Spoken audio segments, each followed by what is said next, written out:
జయ శ్రీకృష్ణ. శుక్లాంబరధరం విష్ణుం శశివర్ణం చతుర్భుజం ప్రసన్నవదనం ధ్యాయేత్ సర్వ విఘ్నోపశాంతయే.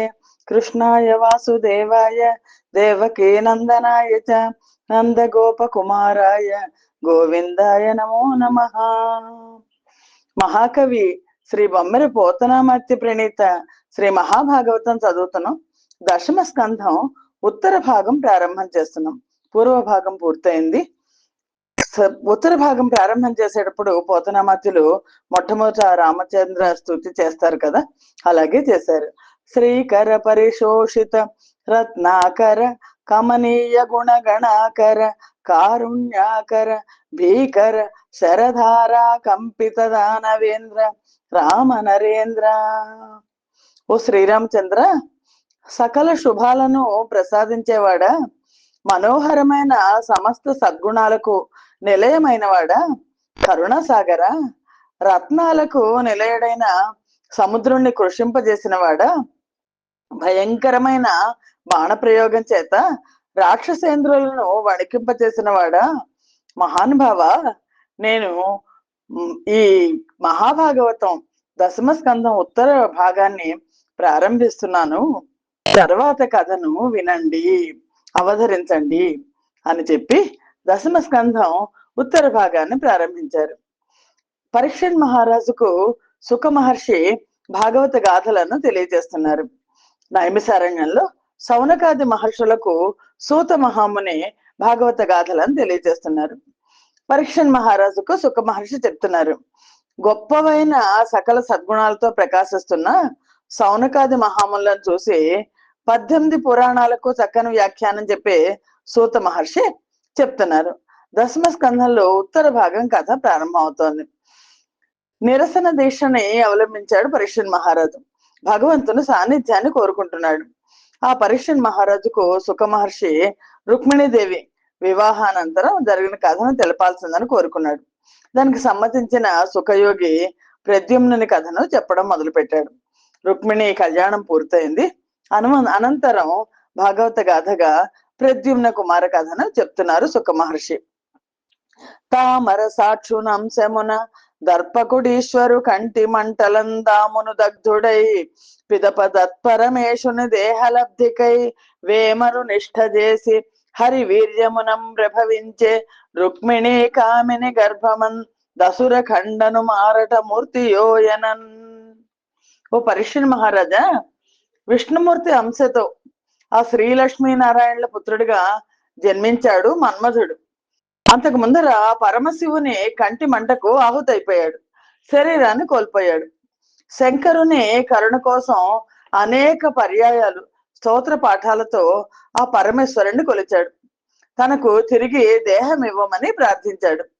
ఆ పరమేశ్వరుని కృపా కటాక్షాలతో శ్రీ కృష్ణులకు రుక్మిణికి కుమారుడిగా జన్మించాడు. ఆ విధంగా శ్రీకృష్ణ పరమాత్మకు తనయుడైన ఆ మన్మధుడు మరో విష్ణుమూర్త అనేట్లు అతిలోక సుందరుడిగా వెలుగొందాడు. ఆ బాలుడికి శ్రీకృష్ణ పరమాత్మ ప్రద్యుమ్నుడు అనే పేరు పెట్టారు.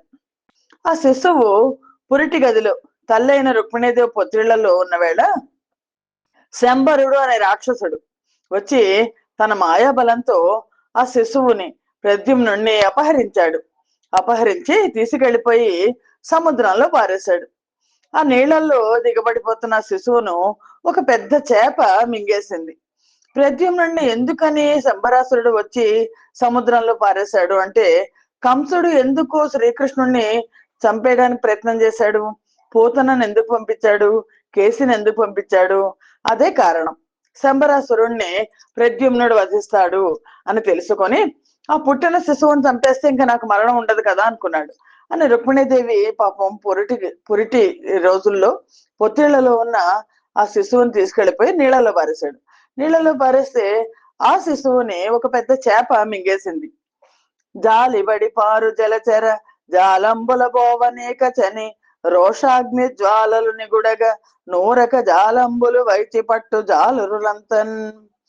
రోజు చేపలు పట్టే జాలర్లు ఆ రోజు కూడా సముద్రాల మీదకి వెళ్ళి అటు ఇటు వేగంగా తిరుగుతున్న చేపలతో పాటు ఈ ప్రద్యుమ్నుణ్ణి మింగేసిన పెద్ద చేపను కూడా వలేసి పట్టుకున్నారు. పట్టుకుని ఆ పెద్ద చేపను దాంతో పాటు మిగిలిన చేపలను అన్నిటినీ తీసుకొచ్చి ఏ శంబరాసురుడైతే ఈ ప్రద్యుమ్నుడిని అపహరించి సముద్రంలో పడేశాడో ఆ రాక్షస రాజైన శంబరాసురుడికి కానుకగా సమర్పించారు. చాలా పెద్ద చేప, మిగిలిన కొన్ని చిన్న చేపలు ఉన్నాయి. ఆ జాలర్లను పంపేసి ఆ చేపలన్నింటినీ కూడా వంటింటికి పంపించేశాడు శంబరాసురుడు. వాటిని వండి తీసుకురండి, నేను తింటానన్నాడు. రాజు నగరి ఎడబాలలు రాజీవము కడుపు రచ్చి రాజనిభాస్యున్ రాజ శిశువుగని చెప్పిరి రాజీవ దళాక్షి అయిన రతికి నరేంద్ర. రాజుగారి వంటశాలలో వంటల వాళ్ళు ఈ పెద్ద చేపను కోసారు. కోసేసరికి దాంట్లోంచి చంద్రబింబం లాంటి ముఖకాంతితో మెరిసిపోతున్న రాసబిడ్డ కనిపించింది. శిశువు రూపంలో ఉన్న ప్రద్యుమ్నుడిని చూశారు. చూసి వంట వాళ్ళు ఆశ్చర్యపోయారు. వెంటనే ఆ విషయం అక్కడే ఒక సేవకురాలుగా ఉన్న రతీదేవికి చెప్పారు. రతీదేవి అక్కడ సేవకురాలుగా ఎందుకుంది? రతీదేవికి ప్రద్యుమ్నుడు జన్మిస్తాడని, అతను శంబరాసురుడి ఇంట పెరుగుతాడని తెలుసు. అందుకని ఆవిడ మాయ తన మాయతో ఒక దాదిలాగా, ఒక సేవకురాలుగా వచ్చి శంబరాసురుడి ఇంట ఉంది. పరీక్షణ్ మహారాజా ముందర శిశువు గురించిన విషయం రతీదేవికి అర్థం కాలేదు. ఈ శిశువేనా అని, తన భర్త ఇలాగే జన్మించాడా అని. అప్పుడు నారద మహర్షి వచ్చి చెప్పాడమ్మా, ఇదిగో నీ భర్త ఇలాగే జన్మించాడు, ఇతడిని నువ్వు పెంచి పెద్ద చెయ్యి అని.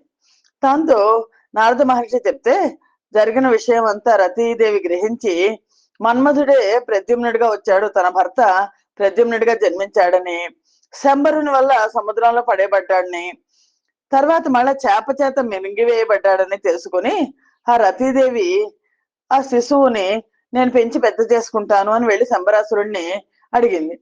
అడిగితే ఇంట్లో పనిచేసే అమ్మాయి కదా, సరే పెంచుకోమన్నాడు. మాయావతి అనే పేరుతో ఆ శంబరాసురుడి ఇంట్లో ఉంటోంది రతీదేవి. ఆ శిశువుని పెంచడానికి శంబరాసురుడు అనుమతి ఇచ్చాడు. ఆవిడ పెంచుకుంటోంది.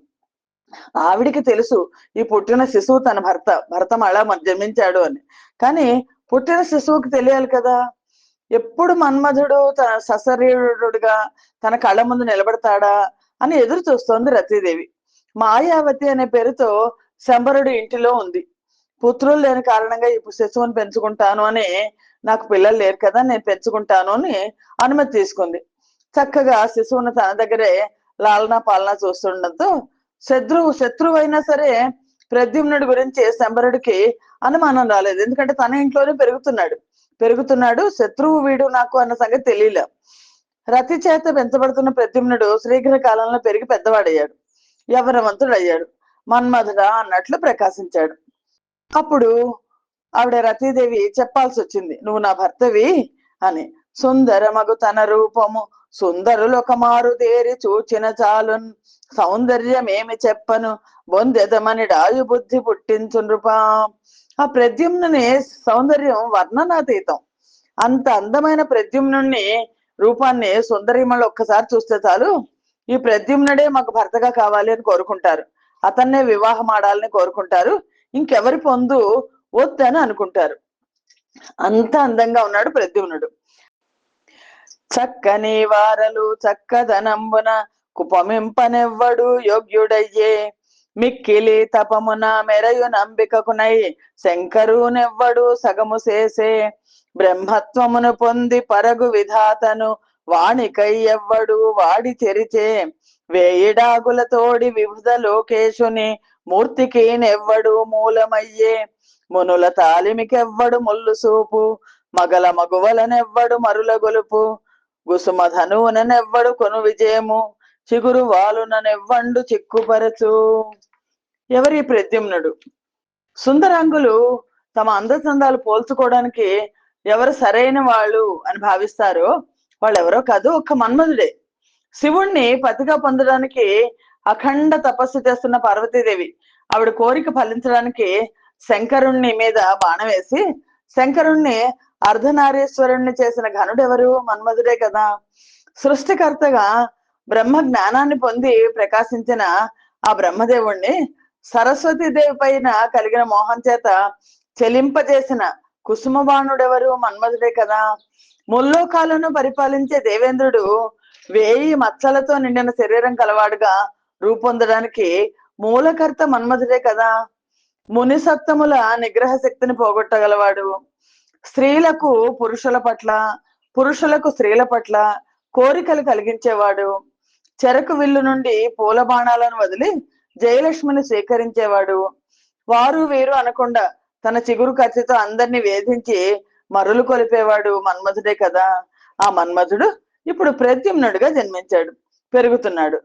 సమస్త లోకవాసులు తను స్తుతిస్తుంటే అసాధారణ ప్రభావంతో జగన్మోహనాకారంతో కాంతులు ఎన్నుతున్న ప్రద్యుమ్నుణ్ణి రతీదేవి చూసింది. ఆవిడ నిజానికి పెంచింది. 5 బాణాలతో శృంగార వీరుడిగా వెలుగొందుతున్న ఆ కమలాక్షుణ్ణి, ఆ ఆజానుబాహుని చూసి మా మాయావతి అనే పేరుతో వెలుగుతున్న రతీదేవి ఆవిడ చిరునవ్వులు చిందించి తను వివాహం చేసుకోమని కోరింది. అప్పుడు చాలా ఆశ్చర్యం వేసింది ప్రద్యుమ్నుడికి. నా తనుభవుడి తడంచును నానయించుకలేకయో మాత నీ విధి ఏమి నేడిటు మాతృభావము మాని సంప్రీతిగాముకి భంగి చేసెదు పెక్కు విభ్రమమల్మహా ఖ్యాత వృత్తికి నీకు ధర్మము కాదు మోహము చేయగాన్. రతీదేవి ఎప్పుడైతే ప్రద్యుమ్నుడికి వివాహం చేసుకోవాలని అనుకుందో ప్రద్యుమ్నుడు ఆవిడ భావాన్ని గమనించాడు. ఆవిడని మోహ దృష్టి నుంచి మరల్చడానికి ప్రయత్నం చేశాడు. తల్లి, నీ ప్రవర్తన కొత్తగా ఉంది, వీడు నా కొడుకు కదా అనే ఆలోచన లేకుండా ఉన్నావు, ఒక ప్రేమికురాల్లాగా ప్రవర్తిస్తున్నావు, తల్లి నేను మర్చిపోయావు, నేనంటే ఇష్టపడుతున్నావు, చూడమ్మా నన్ను మోహించడం నీకు ధర్మం కాదు, కీర్తి కాదు అని చెప్పాడు. అప్పుడు ప్రద్యుమ్నుడి మాటలకు రతీదేవికి ఇంకా ఏం చేయాలో తెలియలేదు. ఆవిడ జరిగిన విషయం అంతా చెప్పింది. ప్రద్యుమ్న, నువ్వు పూర్వం విష్ణుమూర్తి కుమారుడు అయిన మన్మధుడివి. నేను నీ భార్యనైన రతీదేవిని. ముక్కంటి మంటల వల్ల నువ్వు శరీరాన్ని కోల్పోయావు. నువ్వు శ్రీకృష్ణునికి రుక్మిణీదేవికి పుత్రుడిగా జన్మించావు. కానీ నువ్వు శంబరాసురుడిని చంపుతావు అని తెలిసి పసిప్రాయంలో ఉన్నప్పుడు శంబరాసురుడు నిన్ను దొంగిలించి తల్లికి దూరం చేశాడు. అంతేకాదు నిన్ను శిశువుని కూడా చూడకుండా శత్రుభావంతో సముద్రంలో పారేశాడు. సముద్రంలో మునిగిపోతున్న నిన్ను ఒక పెద్ద చేప మింగేసింది. ఆ చేపను తీసుకొచ్చి వాళ్ళు ఇక్కడ శంబరాసురుడి దగ్గర ఇచ్చారు. నేను అన్ని గమనిస్తూ ఇక్కడికి వచ్చి ఇక్కడ ఒక దాదిలాగా చేరాను. సముద్రంలో మునిగిపోతున్న నిన్ను చేపను తీసుకొచ్చిన జాలర్లందరూ కూడా ఆ చేపను తీసుకొచ్చి శంబరాసురుడికి ఇస్తే ఆ చేపను వంట కోసం వంట వాళ్ళు తరిగితే నువ్వు అందులోంచి బయటపడ్డావు. అప్పుడు అక్కడ నిన్ను తీసుకుని నేను శంబరాసురుడు అనుమతి తీసుకొని నిన్ను పెంచుతున్నా. నాకు పిల్లలు లేరు, ఇతన్ని ఇవ్వండి అని. అప్పటి నుంచి నిన్ను పెంచాను నేను. నిజానికి నేను నీ భార్యని కానీ తల్లిని కాదు అని. ఇక ముందు నువ్వేం చేయాలో చెప్తాను విను అంది రతీదేవి. మాయావి వీడు దుర్మతి మాయడు సంగరములందమర్చుల గెలుచున్ మాయి కరణమున నివీనిన్ మాయింపుము మోహనాది మాయల చేతన్. శంబరాసురుడు మహామాయావి, నువ్వు ఇంకేం చేయాలో నేను చెప్తాను. రాక్షస మాయలన్నీ తెలిసినవాడు, తన మాయలతో దేవతలను కూడా గెలుస్తాడు. మాయలకు ప్రసిద్ధుడైన ఈ శంబరుని సమ్మోహనం మొదలైన ఇంకా గొప్పవైన మాయలను ప్రయోగించి వధించాల్సింది అని రతీదేవి ప్రద్యుమ్నుడు ఏం చేయాలో చెప్పింది. చెప్పి పాప కర్ముడు వీడు నిన్నిట బట్టి తెచ్చిన లేచి నా పాపడెక్కడ పోయెనవసుతు బాపితే విధియంచు దాగ్రేపు బాసన గోవు భంగిని ఖిన్నయ్యై పడిగాఢ సంతాపి అయి నిన్ను నోచి కాంచిన తల్లి కుయ్యడకుండునే. ఓ ప్రద్యుమ్న, ఈ శంబరుడు ఘోరాతి ఘోరమైన పాపాలను చేసినవాడు. శిశుప్రాయంలో ఉన్న నిన్ను తన మాయాబలంతో పట్టుకొని తెచ్చాడు. నిద్ర నుంచి లేచిన నీ తల్లి తన పక్కలో కనబడకపోతే నా కొడుకు ఏమైపోయాడా, ఎక్కడికి పోయాడా అని ఎంత బాధపడిందో కదా. నీ తల్లి ఎన్ని నోముల్లోచి నేను కన్నదో కదా. అలాంటి ఆ మహా ఇల్లాలు దూడను పోగొట్టుకున్న ఆవులాగా, ఓ భగవంతుడా, నా కొడుకును నాకు ఎందుకు ఇలా దూరం చేశావు, నేనేం పాపం చేశాను అని ఎలా తల్లడిల్లిపోయిందో కదా అని రతీదేవి ప్రద్యుమ్నుడికి చెప్పి, ఆ ప్రద్యుమ్నుడికి నీకు ఇప్పుడున్న నీ శక్తి సరిపోదు, నీకు అనేకమైన విద్యలు నేర్చుకోవాలి నువ్వు అని ప్రద్యుమ్నుడికి, మహానుభావుడైన ప్రద్యుమ్నుడికి సమస్త విషయాలు కూలంకషంగా బోధపరిచింది. అంటే ఒక గురువుగా కూడా మారింది. శత్రువుల యొక్క అన్ని మాయలను నశింపజేసేటువంటి మహామాయా విద్యను ఆవిడ ఉపదేశించింది ప్రద్యుమ్నునికి. గురు మాయారణ వేది అయి కవచి అయి కోదండి అయి బాణి అయి హరిజుండోరి నిశాట వైచితి వినాడంబో నిధి నేను ఘోర రణాంబో నిధి వైతు నిన్ను నిజవే రమ్మంచు ధీరెన్ మనోహర దివ్యాంబరు నుల్ల సద్దనుజ సేనాడంబరున్ శంబరున్. ఆ శ్రీకృష్ణుని పుత్రుడైన ప్రద్యుమ్నుడు సుఖ మహర్షి చెప్తున్నారు పరీక్షణ్ మహారాజుకి, మహాబల పరాక్రమవంతుడు, బల పరాక్రమ సంపన్నుడు రతీదేవి ఉపదేశంతో మాయాయుద్ధ రహస్యాలన్నీ ఆకళింపు చేసుకున్నాడు. కవచంధారి అయి ధనుర్బాణాలు తీసుకుని శత్రువైన శంబరుడి మీదకి యుద్ధానికి బయలుదేరాడు. శంబరుడిని సమీపించి, ఒరే రాక్షసాధమా, ఆనాడు నన్ను సముద్రంలో పారేస్తావా? ఈనాడు నేను నిన్ను ఘోర రణం అనే సముద్రంలో పైకి లేవకుండా పడేస్తాను, వెంటనే నాతో యుద్ధానికి రా అని పిలిచాడు. ఉత్సాహంతో ఉద్రేకంతో ఉన్న రాక్షస సైన్యాలతో కూడి ఉన్నాడు శంబరుడు. మనోహరమైన సుందర వస్త్రాలు ధరించి సంతోషంతో ఉన్న శంబరుడు ప్రద్యుమ్నుణ్ణి చూశాడు. అతలిచి ఇట్టు కృష్ణ సుతుడాడిన నిష్ఠుర భాషణంబులన్ బదహతమై వడింగవయు పన్నగరాజము బోలి శంబరుండదరుతు లేచి వచ్చి గదనచ్యుతనందను వ్రేసె నుజ్వల బిదుర కఠోర ఘోర్ష సమభీషణ నాదము చేసి అర్చుతున్. ఎప్పుడైతే ఆ శ్రీకృష్ణుడు సుతుడు ప్రద్యుమ్నుడు అలా మాట్లాడాడు, శంబరుడు ఈ విధంగా తను భయపెడుతూ బెదిరిస్తూ ప్రద్యుమ్నుడు అన్న మాటలకు తోక తొక్కిన తాచుపాంలాగా ఒక్క ఉదుటిన లేచాట. గదం తీసుకుని ప్రద్యుమ్నుడి మీద విసిరాడు. పెద్దగా భయంకరంగా పిడుగుపడేట్టు అరిచాడు. ఆ అరుపుతో శత్రువు ఎవరైనా సరే భయపడాల్సిందే.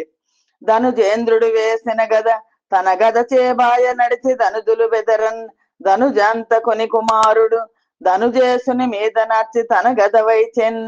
కానీ ప్రద్యుమ్నుడు అంతకన్నా పెద్దగా అరుస్తూ ఆ రాక్షసుడి గదను తునాతునకలు చేసి అక్కడున్న రాక్షస వీరులందరూ హడిలిపోయేట్లు తన గదతో శంబరుణ్ణి మోదాడు.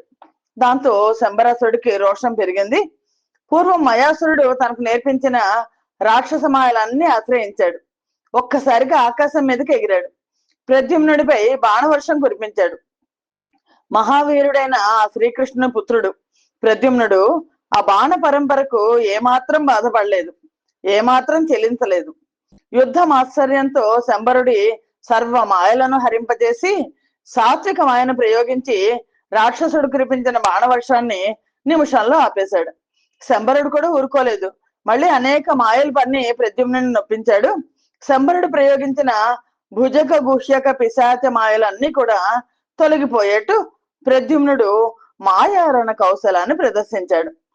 దండధర మూర్తి గైకొని యొండాడక చక్రి సూనుడు ఉగ్రతరాసిన్ ఖండించ శంబరుని తల గుండల కోటి రమణులు గుంభినిరాలన్. ఆ శ్రీకృష్ణుడు పుత్రుడైన ప్రద్యుమ్నుడు మారు మాట మాట్లాడకుండా యమధర్మరాజు స్వరూపాన్ని ఏమన్నా తీసుకున్నాడా అనేట్లు భయంకరమైన ఆకారంతో మహోగ్రమైన శక్తిని తీసుకుని శంబరాసురుడి తలను ఒక్క వేటుతో నరికేశాడు. ఆ రాక్షసరాజు కుండలాల నుంచి కిరీటం నుంచి మణులు జలజల రాలి నేల మీద పడ్డాయి. చిగురా కడిదపు ధారను జగముల పరవశము సేయు చలపాదికి దొడ్డ గునుక్కడిదనంబున దన పగతున్ దెగవేయుటెంత పని చింతింపన్. కేవలం చిగురాకు కత్తివేటుతోనే సమస్త లోకాలను పరవశింపజేసే శక్తిమంతునికి మన్మధుడు కదా, మహోగ్రమైన కత్తిని ప్రయోగించి శత్రువును తెగదార్చడం ఎంత పని?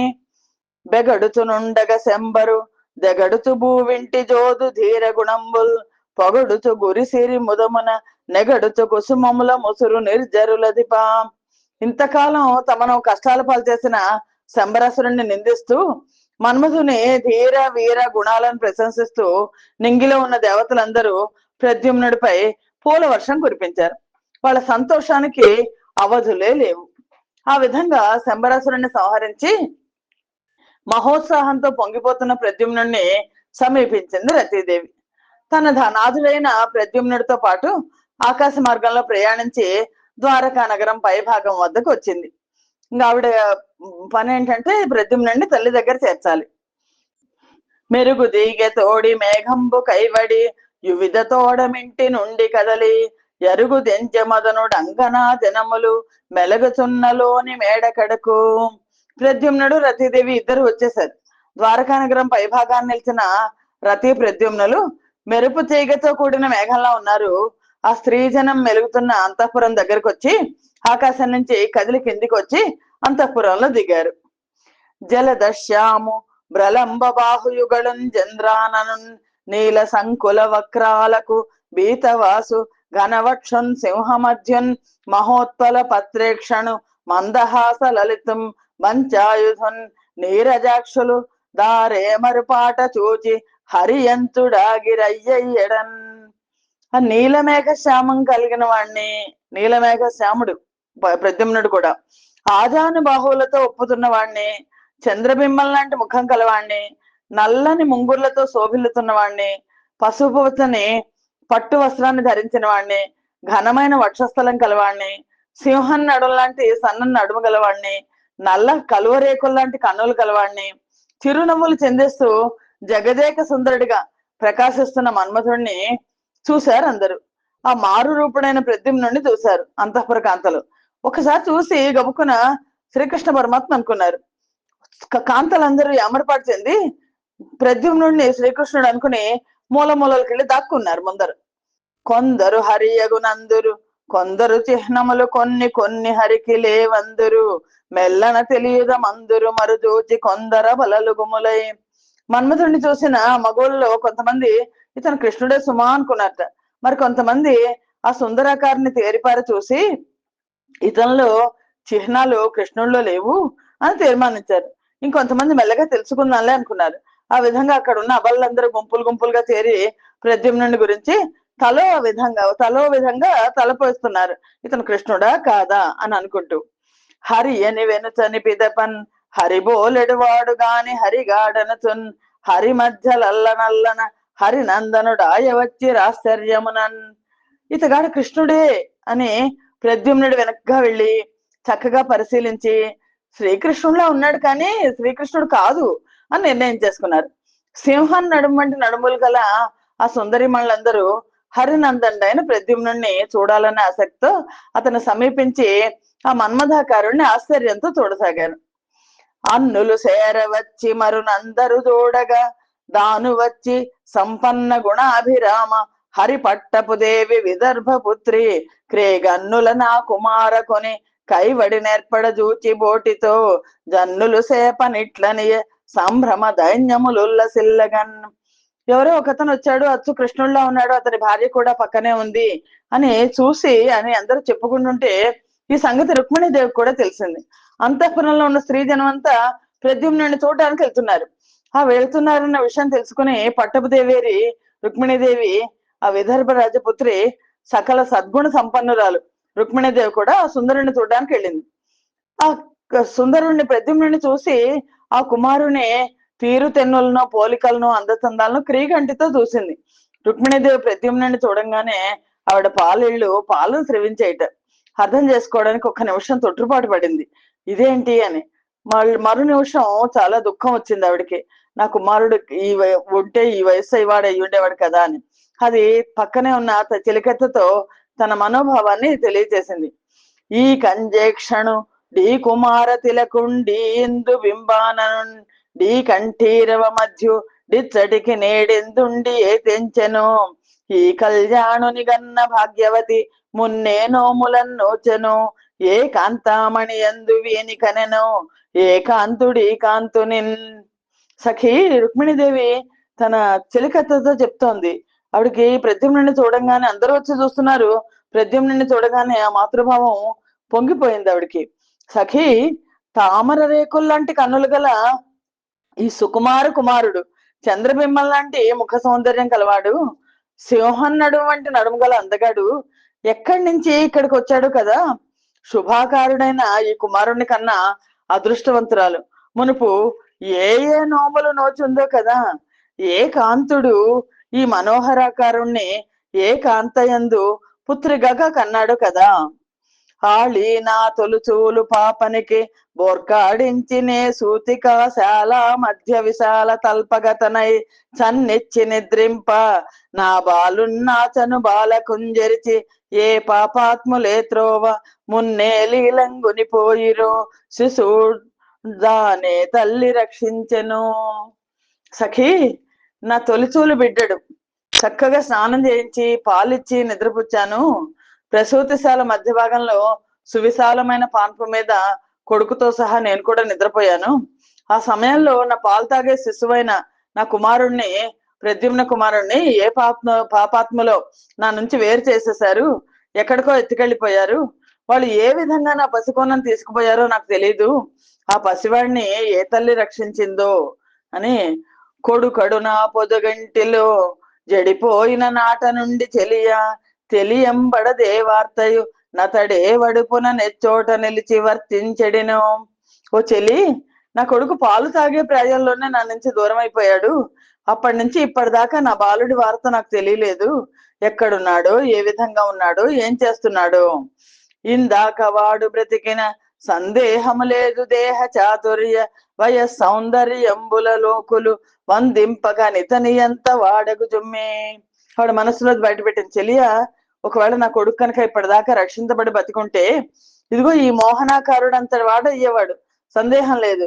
ఎందుకంటే వయస్సులో కానీ, అందంలో కానీ, నేర్పరితనంలో కానీ, శరీర దారుఢ్యంలో కానీ ఇంతటి వాడే అయి ఉంటాడు. అతివా సిద్ధము నాటి బాలకొనకి ఆకారమీ వర్ణ మీ గతి ఈ హాస విలోకన స్వరము లీ గాంభీర్యమీ కాంతి వీడతడే కాదగునున్న వారలకు నాయాత్మేషు సారూప్య సంగతి సిద్ధింపదు వీనియందు మిగులం గౌతుయుహలం బయ్యడిన్. శ్రీకృష్ణుడిలా ఉన్నాడు కదా సఖీ, నేనన్నది నిజం.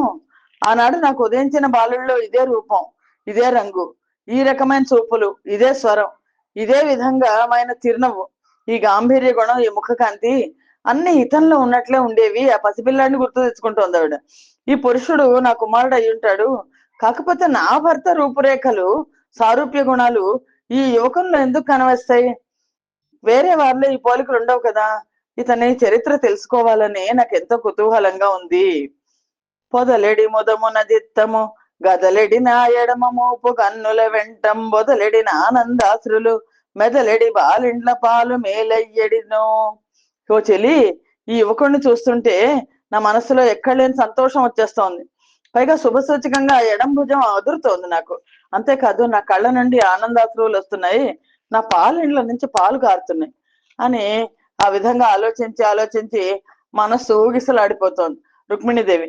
ఇతను ఏమన్నా నా కుమారుడు అవునా కాదా అని తర్కించడం మొదలెట్టింది. తనయుడని నొడువదలచును తనయుడుగాకున్న మిగుల దతిగొని సవతుల్ తను నగియదరని తలచు నతను సంశయం అలము కొనగా తను మధ్యమదిన్. ఆ రుక్మిణీదేవి వచ్చినవాడు తన కుమారుడే అని అందరి ముందు చెప్పాలని అనుకుంది. కానీ ఒకవేళ అతను కనుక తన పుత్రుడు కాకపోతే తన మాటలు విన్న సవతులు ఉంటారు కదా, సమయం దొరికింది కదా అని హేళన చేస్తారేమో అనుకుంది. అలవిమాలిన సంశయంతో రుక్మిణీదేవి ఏం చెయ్యాలో తెలియక చాలాసేపు కొట్టుమిట్టాడింది. అలాగా రుక్మిణీదేవి ఆలోచిస్తుంటే ఈ లోపల శ్రీకృష్ణ పరమాత్మ వచ్చారు. శ్రీకృష్ణుడు అంతఃపుర రక్షకుల వల్ల విషయం అంతా తెలుసుకున్నాడు. ఎందుకంటే ఎక్కడ ఆడవాళ్ళు ఉన్నారో అక్కడికి వచ్చాడు కదా ప్రద్యుమ్నుడు, రతీదేవి. తెలుసుకుని తల్లిదండ్రులైన తన దేవకి వసుదేవులను కూడా వెంట పెట్టుకుని ప్రద్యుమ్నుడు ఉన్న చోటికి వచ్చేశాడు. శ్రీకృష్ణుడు సమస్త విషయాలు తెలిసిన భగవంతుడైన ఏం చెప్పలేదు రుక్మిణీదేవికి. ప్రద్యుమ్నుడి గురించి ఏమి చెప్పకుండా మిన్నకున్నాడు. అప్పుడు ఎప్పుడు రావాలో అప్పుడు వస్తారు కదా నారద మహర్షి. నారద మహర్షి వచ్చారు. వచ్చి అక్కడ ఉన్న వాళ్ళందరికీ కూడా ఎవరి ప్రద్యుమ్నుడు అని చెప్పారు. ప్రద్యుమ్నుడు రుక్మిణీదేవికి శ్రీకృష్ణ పరమాత్మకి జన్మించిన శిశువు. శంబరుడు శిశువుని ఎత్తుకెళ్ళిపోయి సముద్రంలో పారేశాడు. ఒక చేప మింగింది. శంబరుడి దగ్గర రతీదేవి ఆ బిడ్డని పెంచి తీసుకొచ్చింది ఇక్కడికి అని జరిగిన సమస్త విషయాలు నారద మహర్షి చెప్పారు. చచ్చిన బాలుడు గ్రమ్మర వచ్చిన క్రియ వచ్చే బెక్కు వర్షములకు నీ సచ్చరితు నేడు గంటిమి చెచ్చెరమున్నెట్టి తపము సేయంబడిను. చచ్చిన వాడు మళ్ళా తిరిగి బతికొచ్చినట్టుగా ప్రద్యుమ్న కుమారుడు మళ్ళా మన దగ్గరికి వచ్చాడు. ఎన్ని సంవత్సరాల తర్వాత ఈ పుణ్యాత్మను చూడగలిగాము. పూర్వం ఎంత తపస్సు చేశామో కదా ఈ రాకుమారుణ్ణి మళ్ళా చూడడానికి అని అంతఃపుర కాంతలంతా చాలా సంతోషించారు. రతి ప్రద్యుమ్నులను సముచితంగా అలంకరించారు. బలరామకృష్ణులు, దేవకి వసుదేవులు ఆ దంపతులను చక్కని వస్త్రాలతో, సువర్ణ ఆభరణాలతో సత్కరించి తృప్తి చెందారు. రుక్మిణీదేవి కుమారుణ్ణి కౌగిలించుకుని పరమానందం చెంది వాళ్ళు వివాహం చేశారు. అన్నా రుక్మిణీదేవి ప్రద్యుమ్నుడిని కావలించుకుంది. అన్నా నా చనుబాపి నిన్ను ధనుజుండంబోధిని వైచనే ఎన్నే వర్షములయ్యే బాసిసుత నీవే రీతి జీవించి ఏ సన్నాహంబున శత్రు గెలిచితివో ఆశ్చర్యంబు సంధిల్లెడిన్ నిన్నుంగాంచితి నింత కాలమునకున్ నే ధన్యతం చెందితిన్. రుక్మిణీదేవి ఆ కుమారుని చూసి కావలించుకొని, తండ్రి, రాక్షసుడు నిన్ను నా పాలు తాగనివ్వకుండా తీసుకుపోయి సముద్రంలో పారేశాడా? బాబు, నిన్ను దూరం చేసుకుని ఎన్ని సంవత్సరాలైందిరా? ఇంతకాలం నువ్వు ఎలా జీవించావురా? ఏమో, శత్రువుని అసలు ఏ విధంగా గెలవగలిగావు? అంత ఆశ్చర్యంగా ఉంది. ఇప్పటికైనా నిన్ను చూడగలిగాను, నేను ధన్యురాలనయ్యాను అని ఆవిడ కళ్ళు నీళ్లు గార్చింది. కొడుకు దొరికినందుకు ఎనలేని సంతోషాన్ని పొందింది రుక్మిణీదేవి.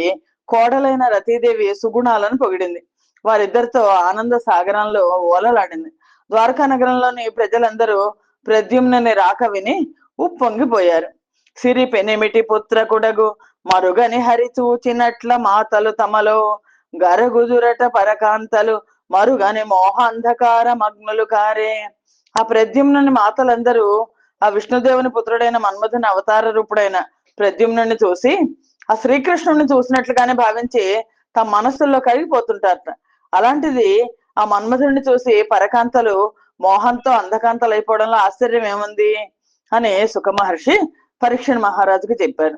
చెప్పి, ఆ తర్వాత గాథను నేను నీకు చెప్తాను, సత్రాజిత్తు గాథను చెప్పాలి నీకు అని అన్నారు. ఈ సంచికను ఇక్కడితో ఆప్ చేద్దాం. స్వస్తి ప్రజాభ్య పరిపాలయంతాం న్యాయేన మార్గేణ మహిం మహేషా. గోబ్రాహ్మణేభ్య శుభమస్తు నిత్యం. లోకా సమస్తా సుఖినో భవంతు. సర్వం శ్రీకృష్ణార్పణమస్తు. యదక్షర పదభ్రష్టం మాత్రహీనం యద్భవేత్ తత్సర్వం క్షమ్యతాం దేవ. నారాయణ నమోస్తుతే. శ్రీమన్నారాయణ నమోస్తుతే. జయ శ్రీకృష్ణ.